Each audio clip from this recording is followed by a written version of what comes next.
Let him in.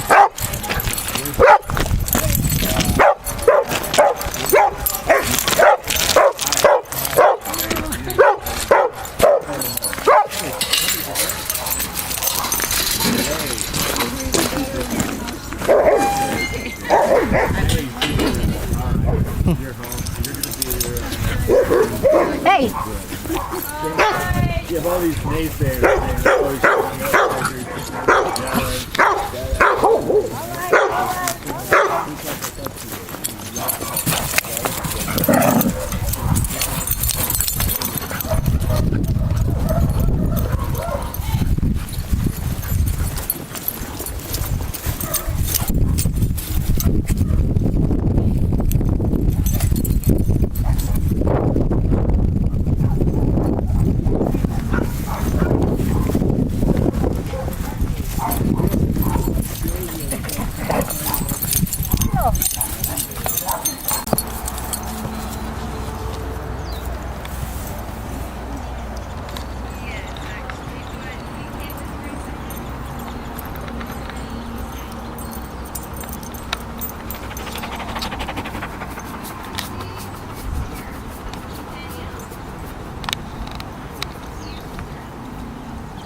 Yep.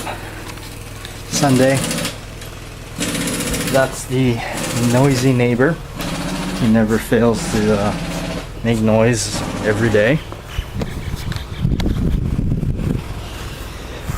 Bright day today, unlike yesterday and yet last night. It rained all day, and it's a hot one today. Can you? Crazy saying that in December, but that's Hawaii for you. Pretty much the weather doesn't change. It's pretty much like this all year round. A little colder during this time, but that's about it. Okay. So, working on this glove, and so far I got one finger. Now this is going to be a little bit different. I'm actually changing some things up for this build. This build is going to be what is known as the Dream Child glove. That is from part 5. Part 5, it's got some little differences, and I'm still working. Got to shape the blade a little bit more. There's some more shaping to do on the blade. That'll be done on a grinder or a Dremel, most likely the grinder. This fella that I'm building this for has longer fingers, bigger hands, so ringlets, everything are a little larger, finger stalls a lot longer. And you can see just a little bit of miscellaneous markings with the soldering on the finger stall, just loosely based off of the Dream Child glove. So yeah, still got some more aging to do to it, but that's the gist of it.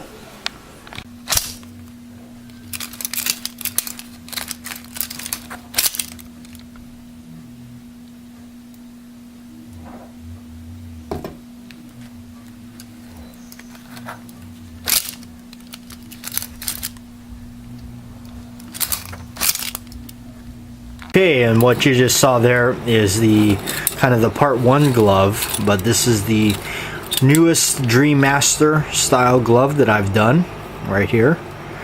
Figured I'd show it to you. I finally got all the coloring done to it, and it has a different sheen to it. If you look at it from this angle, the tips appear a lot of more vibrant, more red, and then from this angle they're a little bit more darker. So the blades on this is the 16 gauge sheet blades. Now I do like and I don't like the blades. I guess they are heavy, makes the glove heavier, but also makes for these blades are a lot more sturdy. They are able to handle a little bit more abuse than say the 22 gauge, but the 22 gauge blades has its purpose. Makes the glove lighter, easier to use and show off. So, but yeah, this one here, I like both the Dream Master gloves I made for myself. Again, this is my favorite type of glove. So, and then of course the blades have that darkened look, and I was always trying to find a way to stop the blades from rusting, being they're just sheet metal, and by painting them is definitely the way to go. The solder spills, the back plate on this one's a lot larger, definitely more disastrous as far as aging and wear goes. It's really just distressed. Still gonna let things wear in on this in a sense, let the paint wear in, and the copper age naturally a little bit, and then we've got all the markings on the finger stalls. It does have a shinier look, so in the future maybe I'll try not to, I'll get some flat base paint instead of the glossier look. But yeah, I like it.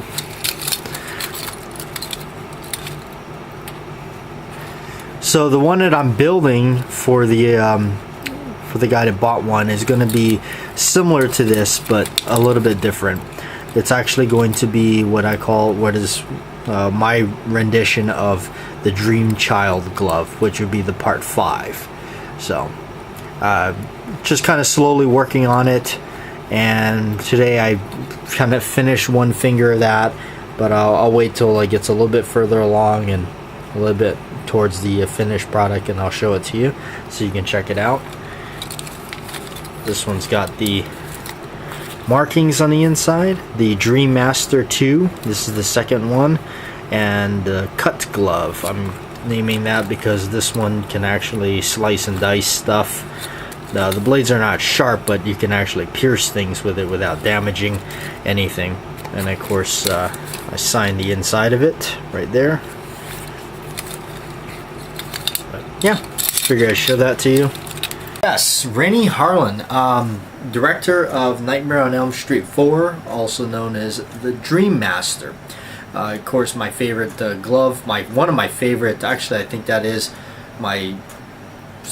between part 4 and part 6, it's my favorite of the series. So some of you may not even know this, but Renny Harlin is he went on to direct other movies like Die Hard 2, and he did Cliffhanger with Sylvester Stallone, movies like that. A lot of people didn't really realize that he directed Nightmare on Elm Street 4, and the producer Bob Shea had absolutely no he really did not want to hire him, and they didn't really, they didn't know anything about the guy. He just kept showing up and saying, hey, I'll direct it, and they found out he was literally living in an apartment eating canned beans or something. And little did they know he would go on to direct one of the highest grossing Nightmare on Elm Street films, which is part 4. So partially due to the success of part 3. Alright, so let's get on with things, and let's talk about a different movie. One of my, I guess you could say, it's kind of a one that you ask yourself, what do you really think about it, all that questions. What do I think of the guy that portrays one of our favorite characters? Daniel Craig in his final performance as James Bond, I don't think he's going to return to do another one. Inspector. I went to the theaters to see this. Those of you that have been a fan of the Batjack channel, you may even remember the video where I went to, it was titled Going to the Premiere, and it was basically me trying to, I did a little skit spoof of escaping from the beaches of Crab Key all the way to getting to the theater to go see Spectre on its Thursday, I guess, premiere night. They let it run before the big opening on Friday night. So yeah, I got to go see it right there in the theater. I was really thrilled. Something special about going to the theater and seeing the circles come across the screen and then him walk across, shoot, and the blood come down. So, but yeah, I like Daniel Craig as Bond. I do. It's unfortunate he kind of had this little stint of kind of bad mouthing the character a little bit, but well, I guess it comes with the territory. You know, I guess it's I guess for his sake, you know, and I think for everybody else's sake that's played the role, it's a blessing in disguise, but also it's a curse, because from that point on you were known as James Bond. You just almost can't break away from that, and I think that's what happens. On the upside of it, it really to me, it took Daniel Craig and really put him on the top shelf. Before that, I didn't really know the guy, to tell you the truth. So but I think he has the attitude and the ego to portray Bond, and I think he's the closest that I think anybody's come to the Sean Connery style of Bond. So, but of course, I like Roger Moore and I like Pierce Brosnan, and I do like Daniel Craig. So, but yeah, Spectre was it was definitely decent. Of course, now they really don't have anything to do with the original Ian Fleming books. They're just kind of you know, making up stuff, and so it was kind of neat. But my biggest thing is with the series that as it started to go on with Daniel Craig, when did it really start? Skyfall, I think. At this point, they took away the gadgets. That was like, I mean, come on. But I can see a little bit why. Because these days, I mean, you can't really... I'm still shocked. I mean, the things that people can do with their cell phones and all this stuff, I don't know. I'm going to get out of here.